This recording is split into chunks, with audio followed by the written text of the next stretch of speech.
Hello viewers, তোমরা সবাই কেমন আছো? আশা করছি তোমরা সবাই অনেক ভালো আছো। আজকে আমি তোমাদেরকে ষষ্ঠ শ্রেণী গণিত প্রবাহ এই বইটির 180, 181 এবং 182 তিনটে পৃষ্ঠে সুন্দর করে বুঝিয়ে সমাধান করে দেখাবো। তোমার ভিডিওটা প্রথম থেকে শেষ পর্যন্ত মন দিয়ে দেখতে থাকো, ঠিক আছে? এর আগে যতগুলো পৃষ্ঠা আছে আমি কিন্তু অলরেডি সবগুলো বুঝিয়ে সমাধান করে দিয়েছি। যে সমস্ত ভাই বোনেরা এখনো দেখোনি, আজকের ভিডিওর ডেসক্রিপশন বক্সে দেওয়া প্লেলিস্টের লিঙ্কে ক্লিক করে ওখান থেকে ক্লিক করে ভিডিওগুলো পেয়ে যাবে। সেখান থেকে ভিডিওগুলো পর্ব দেখে নেবে, ঠিক আছে? ভিডিও শুরু করার আগে তোমাদের কাছে একটা ছোট্ট অনুরোধ করবো, যারা এখন আমাদের এই চ্যানেলকে সাবস্ক্রাইব করোনি তারা প্লিজ চ্যানেলকে সাবস্ক্রাইব করে দেবে। আর যারা আগে থেকে করে রেখেছে তাদেরকে আমি অসংখ্য ধন্যবাদ জানাচ্ছি। এখানে কি বলছে, জ্যামিতি বাক্সের এই যন্ত্রটির নাম দেখো। এই যে একটা জ্যামিতি বাক্সের যন্ত্র আছে, এই যন্ত্রটির নাম কি? এই যন্ত্রটির নাম হচ্ছে কাটা কম্পাস, ঠিক আছে? তাহলে কাটা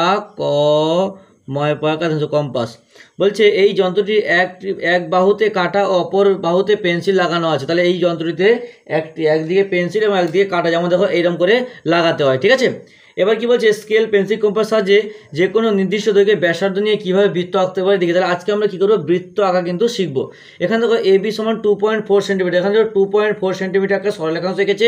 এই সরলরেখাংশকে ভিত্তি করে একটা বৃত্ত এঁকেছে। কীভাবে আঁকতে হয়েছে আমরা কিন্তু পরেরটাতে দেখতে পাবো। নিজে করে 17.5-এ দেওয়া আছে, আমরা আঁকবো তখন ভালো করে বুঝবে। বলছে এখন একটি বৃত্ত পেলাম যার ব্যাসার্ধ দৈর্ঘ্য কি OP। ব্যাসার্ধ দৈর্ঘ্য OP কত সেন্টিমিটার? OP হচ্ছে তোমার এই যে দেখো OP কত সেন্টিমিটার। আমি যদি এখান থেকে এটাকে মাপি, কত হচ্ছে, এটা থেকে মাপলে হবে 2.4 সেন্টিমিটার। দেখো হবে 2.4 সেন্টিমিটার। এবার দেখো নিচে কি বলেছে, স্কেল ও পেন্সিল কম্পাস সাহায্যে দুটি আলাদা আলাদা বিন্দু কেন্দ্র করে 3.2 সেন্টিমিটার দৈর্ঘ্যে ব্যাসার্ধ বিশিষ্ট ও 2.9 সেন্টিমিটার দৈর্ঘ্যে ব্যাসার্ধ বিশিষ্ট দুটি বৃত্ত অঙ্কন করে। তাহলে এটা কি করে অঙ্কন করবে ভালো করে শিখে নাও। কি বলছে 3.2 সেন্টিমিটার। তাহলে প্রথমে আমরা কি করব, প্রথমে আমরা স্কেল বসাবো, ঠিক আছে? স্কেল বসিয়ে 3.2 সেন্টিমিটার আঁকবো। তাহলে 3.2 মানে এই যে 3.2, তাহলে এখান থেকে আমি করলাম 3.2 সেন্টিমিটার। এটা কত 3.2। আরেকটা কত বলেছে, আরেকটা বলেছে 2.9 সেন্টিমিটার। তাহলে 2.9 কোথায়, এই দেখো 2.9, ঠিক আছে? 2.9 সেন্টিমিটার, এটা একটু কম হবে, 2.9 সেন্টিমিটার। এবার দেখো কি বলেছে, তাহলে আমরা কি করব, এটা কি করে অঙ্কন করব দেখো। তাহলে প্রথমে আমরা কাটা কম্পাসের সাহায্যে এই পুরোটার একটা কি করব, এই পুরোটার একটা মাপ নিয়ে নেব। এই পুরোটার মাপ আমি নিয়ে নিলাম।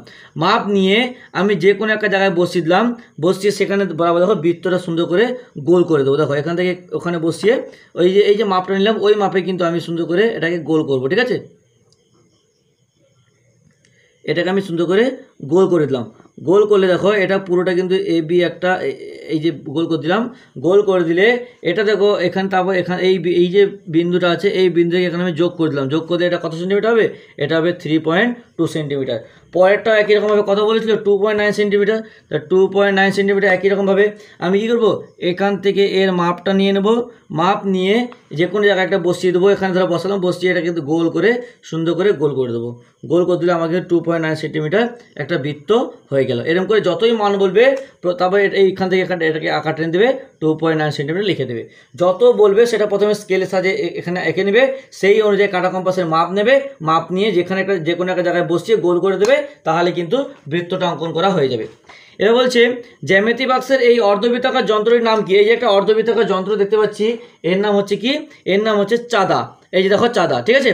বলছে অর্ধবৃত্তাকার ধার বরাবর ভেতরে ও বাইরের দাগ কাটা দুটি স্কেল আছে। বাইরে ও ভেতরের প্রতিটি স্কেলে ড্যাশ থেকে ড্যাশ পর্যন্ত থাকে। দেখো বাইরের স্কেলে এখানে দেখো, এখানে ভেতরে একটা স্কেল রয়েছে, বাইরে একটা স্কেল রয়েছে। প্রতিটি দেখো কত করে আছে, টোটাল আমি যে দেখি এটা হবে 180 প্রতিটি স্কেলে 0 থেকে 180 ডিগ্রি পর্যন্ত আছে। বলছে প্রতিটি দাগের মান ভেতরের স্কেলে ডান দিক থেকে বাম দিকে বাড়াতে থাকে এবং বাইরের স্কেলে ডান দিক থেকে বাম দিকে কমতে থাকে। দেখো বলছে ভেতরের স্কেলে ডান দিক থেকে বাম দিকে, এই ভেতরের স্কেল, এই যে ভেতরের স্কেল ডান দিক থেকে বাম দিকে কি পরপর দেখো বাড়ছে, 10, 20, 30, 40, 50 পর বাড়ছে। আর বাম দিকে কি পরপর দেখো এদিক থেকে দেখো কমছে। বাম দিকে স্কেলে কি বাম দিকে বাড়তে থাকে, বাইরের স্কেল থেকে ডান দিক থেকে বাম দিকে।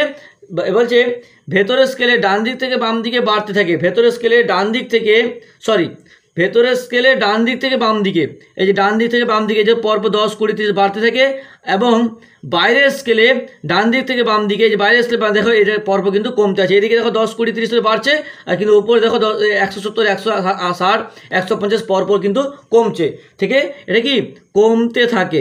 বলছে বাম দিক ও ডান দিক 0 ডিগ্রি যোগ করে ভূমিরেখা পাওয়া যায়। এই ভূমিরেখাকে মধ্যে থেকে ভূমিকেন্দ্র এই 0 ডিগ্রি থেকে শুরু হয়, সেটাই বলছে। নেক্সট 181 নম্বর পৃষ্ঠায় কী বলেছে দেখো, বলছে চাঁদার সাহায্যে কোনো কোণের মাপ নেওয়ার জন্য কি কি করতে হবে। প্রথমে স্কেল ও পেন্সিলের সাহায্যে যে কোনো মাপে একটা কোণ আঁকলাম এবং কোণের বাহু দুটি বাড়িয়ে দিলাম। এই দেখো বাড়িয়েছে, তাহলে কোণটির নাম হলো, কোণটির নাম হলো কি, কোণটির নাম হলো আর ও পি। তাহলে কোণ হলো আর ও পি। কোণটির বাহু দুটির নাম হলো, বা বাহু দুটি কি কি, এই যে আর ও আর এটা হচ্ছে ও পি। কোণটির শীর্ষবিন্দু, শীর্ষবিন্দু কাকে বলে, শীর্ষবিন্দু হচ্ছে দুটি বা ততোধিক সরলরেখা এখানে মিলিত হয়। এই দেখো এই যে এইটা এই যে ও বিন্দুতে মিলিত হয়েছে, তাহলে এটা হলো ও বিন্দুতে মিলিত হয়েছে। তাহলে কোণটির নাম হলো কি আর ও পি, বা কত ডিগ্রি কোণ। এটাকে যে আমি কাটা কম্পাসের সাথে বসাই, এখানে বসিয়ে দিলাম, বসিয়ে দিলে কত কত ডিগ্রি হচ্ছে, এটা হচ্ছে তোমার দেখো 120 ডিগ্রি, ঠিক আছে, 120 ডিগ্রি 60 ডিগ্রি হচ্ছে, ঠিক আছে। তাহলে কত ডিগ্রি, 60 ডিগ্রি। তাহলে এখানে আমি সুন্দর করে 60 ডিগ্রিকে লিখে দিলাম। পরেরটা দেখো বলছে কোণটির নাম হলো, কোণটির নাম কি এ ও বি। তাহলে কোণ এ ও বি। কোণটির বাহু দুটির নাম কি, এ ও একটা বাহু, ও বি একটা বাহু। তাহলে এ ও আর ও বি।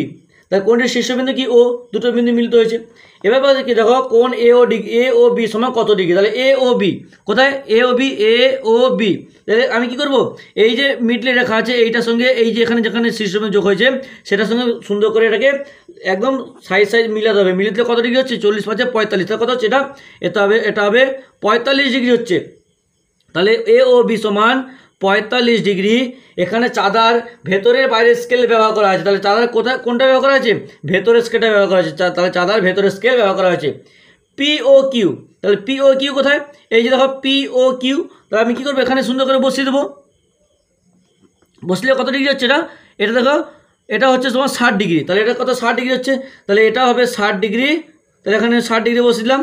তাহলে এটা এখানে দেখো 60 ডিগ্রি হলো। তাহলে বসিয়ে দিলাম, বসলে কি এটা চাঁদার কি, চাঁদার হচ্ছে বাইরের স্কেল ব্যবহার করা হয়েছে। দেখো বাইরের স্কেল কিন্তু ব্যবহার করা হয়েছে, ভেতরের স্কেল ব্যবহার করলে 100 ডিগ্রি হয়ে যাচ্ছে, ঠিক আছে। নেক্সট পরের পেজে কী আছে দেখো, পরের পেজে বলেছে চাঁদার সাহায্যে কোণ মাপ নেওয়ার জন্য কী কী প্রয়োজন, কী কী করলাম। তাহলে দেখো প্রথমে যে কোনো মাপ নেবো তার বাহু দুটি প্রয়োজন মতো বাড়িয়ে দিলাম, যাতে কোণের উপর চাঁদা বসলে কোণের কীভাবে আমরা মাপবো সেটা কিন্তু আমাদের এখানে সুন্দর করে ডিটেলস দিয়ে দিয়েছি, যেমন আমি তোমাদের এক্ষুনি বসিয়ে দেখালাম তেমনভাবে। তারপর দেখো যে সরল কোণের মান 180 ডিগ্রি থেকে বেশি তাদেরকে মাপবো কীভাবে। বলছে এই কোণে মাপ নেওয়ার চেষ্টা করি। এখানে দেখো এই কোণটাকে মাপ নিয়েছি, কী করে মাপ নেবো, আমি যদি এইটাকে এখানে বসিয়ে দিই, দেখো এটাকে যদি আমি এরকম করে বসিয়ে দিই, এটাকে আমি এরকম করে বসিয়ে দিলাম, না এরকম করে বসানো যাবে নি। এটাকে যদি আমি দেখো এই যে এরকম করে বসিয়ে দিই, কত ডিগ্রি হচ্ছে দেখো, এটাকে যদি আমি এরকম করে বসাই, এটা হয়ে যাচ্ছে তোমার উপরেরটা যদি আমি লেই কত 30 ডিগ্রি, ঠিক আছে, সরি 135 ডিগ্রি। তাহলে কত হচ্ছে 135 ডিগ্রি, এটা হবে 135 ডিগ্রি, ঠিক আছে। তাহলে কোণটির নাম হলো কি, কোণটির নাম হলো কোণ ডি ও সি। কোণটির বাহু দুটোর নাম কি, বাহু দুটো ও সি একটা বাহু আর ও ডি একটা বাহু, আর শীর্ষবিন্দু কি, শীর্ষবিন্দু হচ্ছে ও। বলছে ও সি ও ডি বাহু দুটিকে বাড়িয়ে নিলাম। দেখো ও সি ও ডি বাহু দুটোকে বাড়িয়ে নিয়েছে। সি ও ডি এর ভাঙা রেখা দিয়ে দেখানো দিকের কোণের মান 180 ডিগ্রি থেকে কম না বেশি। এই যে এটা 180 ডিগ্রি থেকে কি, 180 ডিগ্রি থেকে কম। বলছে চাঁদার সাহায্যে প্রথমে 180 ডিগ্রির কম মানের কোণের মাপ নির্ণয় করি। 180 ডিগ্রি থেকে কম যে কোনো একটা কোণের মাপ নির্ণয় করতে বলেছে। তাহলে কি করে আমি মাপ করব, দেখো তাহলে আমি প্রথমে একটা নর্মাল একটা স্কেল দিয়ে কি করব, নর্মাল একটা স্কেল দিয়ে আমি আকার টেনে দেবো। কি বলছে কত কম বলেছে, 180 ডিগ্রি থেকে কম। তাহলে কি করে বলবো, এখানে দেখো আমি এখানে কি করব, বসিয়ে দেবো। এই যে যেখানে আমার বিন্দু হয়েছে শুরু হয়েছে এখান থেকে চাঁদার যে এই যে মিডিল রেখা আছে এটাকে আমি বসাবো এবং এই রেখার সঙ্গে এই রেখা পুরো মিলবে। তাহলে 180 ডিগ্রি থেকে কম বলেছে, তাহলে আমি কি করব 110 ডিগ্রি নিয়ে নেব। তাহলে 110 ডিগ্রি নিয়ে সেখান থেকে আমি এখান থেকে এই বিন্দুর সঙ্গে এই বিন্দুকে যোগ করে দিলাম, যোগ করে এই কোণ হয়ে গেল 180 ডিগ্রি। নাম দিয়ে দিলাম এ বি সি একটা কোণ, ঠিক আছে। তাহলে বলছে 360 ডিগ্রি থেকে 300 বাদ দিলে প্রবৃদ্ধ সি ও ডি এর মান পাবো। তাহলে 360 ডিগ্রি থেকে বাদ দিলে তাহলে কি, প্রবৃদ্ধ কোণ কাকে বলে আমরা জানি, যে কোণে মানে 180 থেকে বড় কিন্তু কিন্তু কি 360 ডিগ্রি থেকে ছোট তাকে কি প্রবৃদ্ধ কোণ বলে। তাহলে একই রকমভাবে চাঁদার সাহায্যে মেপে দেখলাম ভাঙা রেখা দিয়ে দেখানো কোণের মান। তাহলে সিওডি এর মান কত, সিওডি এর মান কত, তাহলে 360 ডিগ্রি মাইনাস কী হবে, মাইনাস 180 ডিগ্রি। 360 ডিগ্রি মাইনাস 180, আমি যদি 360কে 180 দিয়ে বিয়োগ করি কত হবে, 0 8 9 10 11 12 13 14 15 16 কত 8, এখানে 2 1 180 ডিগ্রি। দেখো এখানে হচ্ছে কত, এই যে দেখো 180 ডিগ্রি হয়েছে, ঠিক আছে। তাহলে এটা 360 ডিগ্রি থেকে যদি আমি এ বাদ দিই, 180 বাদ দিই, কত হবে 370, 180 ডিগ্রি হবে।